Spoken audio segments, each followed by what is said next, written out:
Hi friends, पुणी थे स्वागत कर मोर यूट्यूब चैनल को।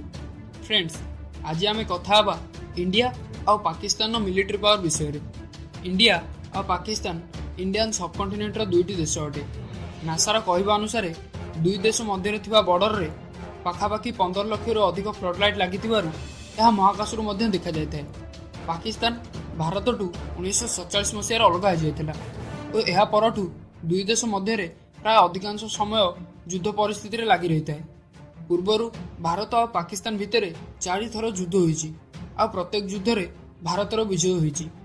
1947 मसीह प्रायतः दुई देशर परिस्थिति एकापरी ही थिला, किंतु एबे आमे 2019 रे भारत और पाकिस्तान रो मिलिटरी पावर विषय जानिबा। तेणु आउ समय नष्ट न करी आसंतु वीडियो को स्टार्ट करिया।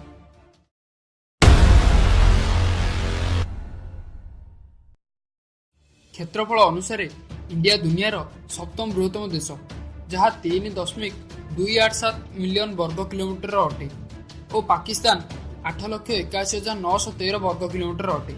से भली इंडिया चाइना पर द्वितीय सबुठु अधिक जनसंख्यापूर्ण देश अटे, जार जनसंख्या प्रायतः 134 कोटी अधिक अटे।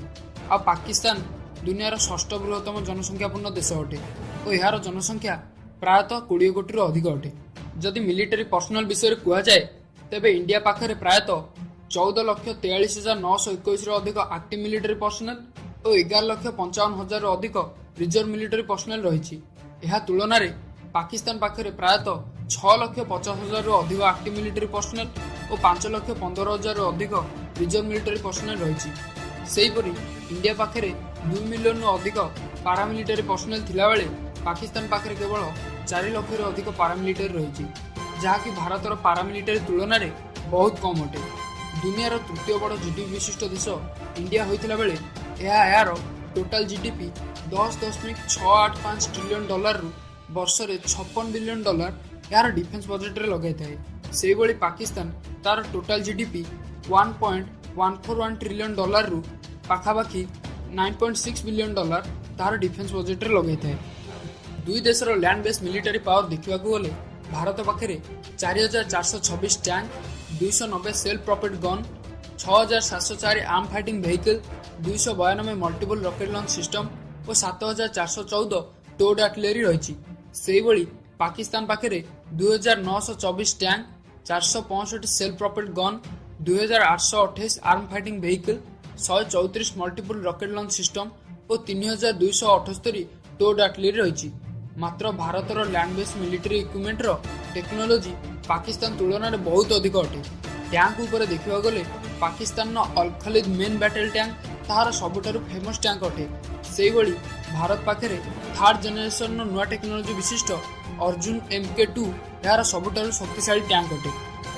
जदि आम दुई देशर एयरफोर्स को कंपेयर करबा तेबे एथिरे मध्य भारत पाकिस्तान ठारू बहुत आगे रही। जेतेबेले भारत पाखे 1720 एयरक्राफ्ट रही, सेतेबेले पाकिस्तान पाखे केवल 961 एयरक्राफ्ट रही, जो भारत रूसिया निर्मित सुकोई Su-30 MKI, मिकोयान MiG-29 और डासल्ट मिराज 2000 भली उत्कृष्ट धरणर एयरक्राफ्ट रही। आ पाकिस्तान पाखे F-16 फाइटिंग फाल्कन, पाक JF-17 थंडर भली शक्तिशाली एयरक्राफ्ट रही। मात्र हेलिकॉप्टर संख्या तुलन में पाकिस्तान भारत ठारू टिके ऊपर रही। दुई देशर नाभी क्षेत्र देखा गले पाकिस्तान इंडिया तुलन में बहुत पछरे आसे।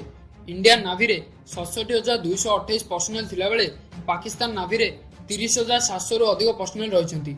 से भली नाभी इक्विपमेंट मध्य इंडिया पाखे गोटे aircraft carrier, 11 destroyer, 15 submarine, 0 cruiser, 23 corvettes, 14 frigates, 7 mine warfare, 72 petrol ship और 0 एम्फीबियस असॉल्ट सपोर्ट शिप रही। से भली पाकिस्तान पाखे 0 एयरक्राफ्ट कैरियर, 0 डिस्ट्रॉयर, 8 सबमरीन, गोटे cruiser, 0 corvettes, 10 frigates, 3 mine warfare, 17 petrol ship और 0 एम्फीबियस असॉल्ट सपोर्ट शिप रही। फाइटिंग इक्विपमेंट जोगाउथुवा देश विषय कहवा गले भारत को रूसिया और अमेरिका भली देश फाइटिंग इक्विपमेंट जोगाउथुवा बेले पाकिस्तान को प्रायतः रूसिया और चाइना भली देश अधिकांश फाइटिंग इक्विपमेंट जोगाई थाए। न्यूक्लियर बा परमाणु अस्त्र मध्य तुलना कले एथिरे पाकिस्तान इंडिया टू टिके ऊपर रही है। इंडिया पाखे टोटाल 110 ରୁ 120 न्यूक्लियर थिला बेले ପାକିସ୍ତାନ ପାଖରେ 110ରୁ 130ଟି ନ୍ୟୁକ୍ଲିୟର ରହିଛି। ଇଣ୍ଡିଆର ଅଗ୍ନି 5 ସର୍ବାଧିକ 5000ରୁ 8000 କିଲୋମିଟର ପର୍ଯ୍ୟନ୍ତ ଲକ୍ଷ୍ୟଭେଦ କରିପାରୁଥିବା ବେଳେ ପାକିସ୍ତାନର ସାହିନ୍ 3 ସର୍ବାଧିକ 2500ରୁ 2750 କିଲୋମିଟର ପର୍ଯ୍ୟନ୍ତ ଲକ୍ଷ୍ୟଭେଦ କରିପାରେ। ତଥାପି ଭାରତକୁ ପାକିସ୍ତାନ ଠାରୁ ଏକ ବହୁତ ବଡ଼ ବିପଦ ରହିଛି, କାରଣ ପାକିସ୍ତାନ ଟାକ୍ଟିକାଲ ନ୍ୟୁକ୍ଲିୟର ୱେପନର ଡେଭଲପ ଆରମ୍ଭ କରିସାରିଲାଣି ଓ HATF-9 ମିସାଇଲ ଏହାର ସବୁଠୁ ବଡ଼ ଉଦାହରଣ ଅଟେ, ଯାହା ନ୍ୟୁକ୍ଲିୟର ୱାରହେଡ୍ ସହିତ ଇକ୍ୱିପ୍ ହେବ। ମାତ୍ର ଇଣ୍ଡିଆନ୍ ମିଲିଟାରୀ ଏହା ଉପରେ କୌଣସି ବି କଥା ସ୍ପଷ୍ଟ କରିନାହିଁ। ଭବିଷ୍ୟତରେ ଯଦି ଏହି ଦୁଇଟି ଦେଶ ମଧ୍ୟରେ ଯୁଦ୍ଧ ହୁଏ ତେବେ କିଏ ଜିତିବ? ତଳେ କମେଣ୍ଟ ମାଧ୍ୟମରେ ମୋତେ ଜଣାନ୍ତୁ। ଆଜିର ଏପିସୋଡରେ ବାସ୍ ଏତିକି। ଯଦି ଆପଣମାନଙ୍କୁ ଭିଡ଼ିଓଟି ଭଲ ଲାଗିଲା ତେବେ ଭିଡ଼ିଓକୁ ଲାଇକ୍ ଓ ସେୟାର କରନ୍ତୁ ଓ ଏହିଭଳି ଇଣ୍ଟରେଷ୍ଟିଂ ଭିଡ଼ିଓ ଆଗକୁ ଦେଖିବା ପାଇଁ ମୋ ଚ୍ୟାନେଲକୁ ସବସ୍କ୍ରାଇବ୍ କରନ୍ତୁ। ସେତେବେଳେ ପର୍ଯ୍ୟନ୍ତ ଜୟ ହିନ୍ଦ, ବନ୍ଦେ ମାତରମ୍।